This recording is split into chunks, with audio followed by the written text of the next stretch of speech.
Welcome to In Your Business. In today's economic environment, people are discovering new and creative ways to generate income.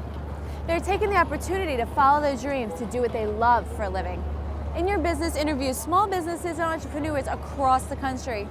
We discuss the challenging steps people take to start and maintain their business.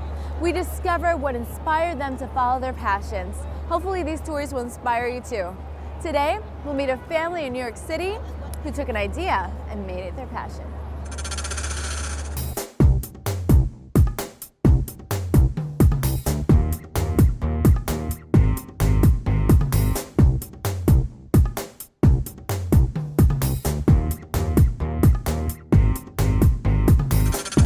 Hi Katie, thank you for having us. Of course. Tell me about your business. How did it start? Well, I think just making jewelry started before I really even thought this was a business. I moved to New York 11 years ago, and I was working in a travel magazine. Oh wow. And it was a great job, but I was more excited about staying up all night at home making jewelry. People just started to buy pieces, and it was really a side project. I never, ever thought I would be doing this full time. So once you named your business, did you go about trademarking it? I mean, what did you do? We you did, but LLC you it? know what we did, because the first thing you had to do, we started out in this little tiny East Village flea market, basically, where we would just bike a couple pieces of jewelry there and Really? throw You it on really a bike? table. Oh yeah, my husband would bike everything over, and we would make no money but be so excited about any sale, and so that was the first level of it. After that, yes, we had to get a tax ID number to start doing the official street fairs. Okay. And you have to license your name, and you get a business certificate so it protects your name. It's not expensive. It's just at the beginning, there's you are so focused on making your jewelry and getting out there, and our business grew in a very organic way, which is we didn't have a business plan, or we didn't necessarily say, okay, what are the paperworks we need to do to get this going.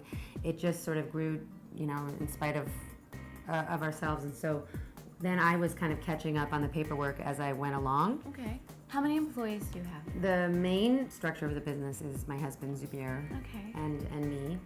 And then we have about 6 employees, but some of Wow. them only work a couple of days a month, and we've been really lucky to find great people. When did you get your office? This is a great space. It has made all the difference in the world. I mean, we were working from home. Oh. The dining room table was covered with jewelry 24/7. My kids were playing with all the little stones, and then we had the office and my daughter's room, and we just were bursting at the seams. So How do you get your orders? Well, we're out there advertising. I mean, we do 5 to 6 street fairs a weekend, and we have sales girls selling as well as I'm out there. So we give out about 200 cards in a day sometimes. What is your website? It's katiecollection.com. Okay. And it's an easy to use website that's pretty straightforward, and it's a struggle to have everything on it. Okay. But we have a pretty good selection online. There are benefits to going to department stores, and there are benefits to going to small designers. there and really we are. have to be able to provide all those benefits to people to make up for the things that we can't compete with. We're out there selling all the time and in direct contact with our customers. How is that? So we're reminded what they want, what their problems are, what they don't like, if something doesn't work, and I think it's really important to keep that close contact.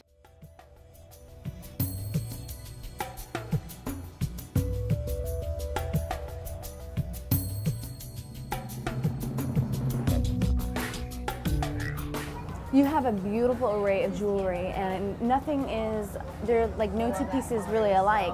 Where do you get your inspiration from? Well, we live in New York City, so definitely our line is inspired by the fashion of the city, and we have a classic collection that's part of our regular line that you can purchase online or when you come to our booth. But what really keeps us excited about the jewelry is that part of the reason that I got into the jewelry is that I love to travel, and I just love looking for unique, different pieces that you might not have necessarily considered putting on a piece of jewelry, but that really work. It's fun to be able to bring that back and mix it with a sort of urban, the urban line that we have. Jewelry has been around for centuries. Yeah. So it's great to be able to bring some of that ancient history here. bag. And from our last trip, which is the big seller now, and which I'm loving, this is a Balinese dream ball. Oh, fun. And it's supposed to you hold your dreams inside. It's a bell. If you ring it, you can hear a little bit of a jingle, Yeah, I do. which is kind of fun. But then I mixed it with a vintage 60s chain. Yeah.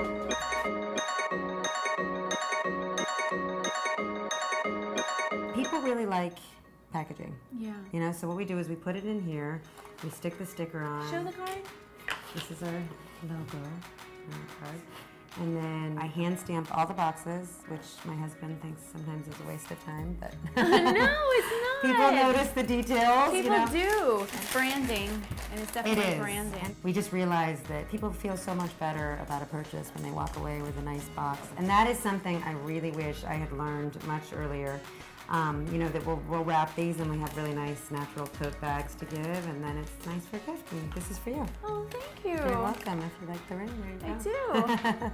So the importance about having your own business, what would you say some of the important things or the added bonuses of having your own business would be?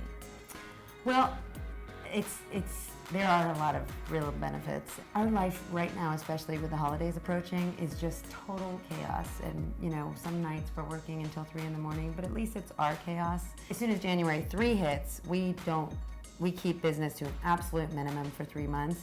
Because, and I see a lot of small business people who forget sometimes, that you do have to remember you're doing this to benefit yourself and your family. And you know, sure, you could do the wholesale circuit, you could grow, you could work on your marketing, you could do this, but if you're not getting more time with your family to make up for the stressful times, then what's the point? I mean, you might as well work for somebody else.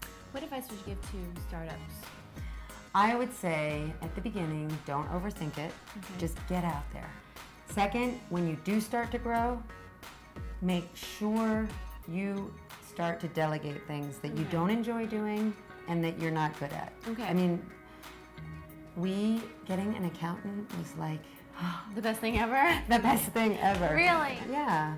And the other thing too is I think for anybody who's starting something where they're making it, Yes.